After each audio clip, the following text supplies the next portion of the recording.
Paz e prosperidade e salvação para toda a sua casa.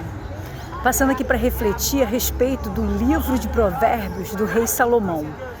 No livro de Provérbios, Salomão nos mostrou que, com a sabedoria que Deus deu a ele, ele conquistou tudo o que ele queria. Os prazeres, riquezas, ele conquistou tudo que ele almejava na vida, ele conquistou. Quando chega no livro de Eclesiastes, ele já como pregador, já arrependido, ele fala, nos deixa o grande exemplo dizendo: tudo não passou de vaidade, lá em Eclesiastes 1:2 em diante. Ele fala: o que adiantou? A minha sabedoria eu não usei totalmente para o propósito do Senhor, me corrompi.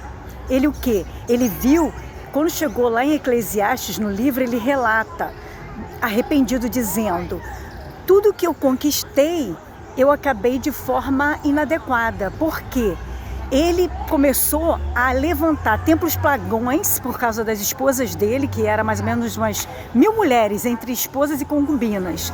E ele viu que ele começou a praticamente servir esses outros deuses. E isso não era o propósito de Deus para a vida dele. Então, assim, ele acabou levando isso para dentro de Jerusalém, corrompendo Jerusalém com esses templos pagãos. Com isso, ele fala em Eclesiastes arrependido, dizendo: ele saiu do propósito de Deus, né? A sabedoria que Deus deu a ele não era para isso. Era para ele fazer um grande reinado e poder servir ao povo de forma correta, justa e honesta. Por isso que Deus deu a ele sabedoria. Só que no final da carreira dele, diferente de Paulo, que combateu um bom combate, ele já estava ali já se questionando em Eclesiastes, dizendo: tudo não passou de vaidade por vaidade. Mil mulheres, será que ele deu conta de 1000 mulheres? 1000 mulheres, e com isso elas levaram a ele a servir outros deuses que não fazia parte dos mandamentos de Deus. Então, quer dizer, ele viu que ele perdeu o temor a Deus. Ele perdeu o temor a Deus quando ele já chegou a uma certa idade. Ele perdeu o temor a Deus por ter feito tudo isso de forma errada. Ele perdeu o temor a Deus, deixou de cumprir os 10 mandamentos e os princípios do Senhor. Então, quer dizer, ele saiu fora do propósito que Deus tinha para a vida dele. Então, que nos sirva de exemplo, o livro de Provérbios é um grande livro de sabedoria e prosperidade. Só que você tem que ter propósito para suas riquezas. Propósito, entendeu? Você não pode só realizar os seus desejos de prazeres, como ele fez. Adquiriu muitas riquezas, prazeres mundanos e esqueceu do propósito maior que Deus tinha para a vida dele, para ele exercer aqui.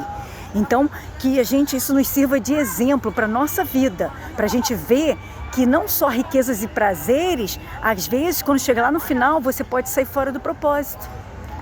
O início de tudo não importa muito, mas o final importa muito, combater um bom combate. Você cumprir o seu propósito que Deus tem para a tua vida. Você cumprir seu propósito, você cumprir a tua missão aqui na Terra. Então, que nos sirva de exemplo os 2 livros dele. O livro de Provérbios é uma riqueza, mas também não esquece de ver também o final dele em Eclesiastes, de como ele se corrompeu. Isso não foi legal, tá bom? Que nos sirva de exemplo.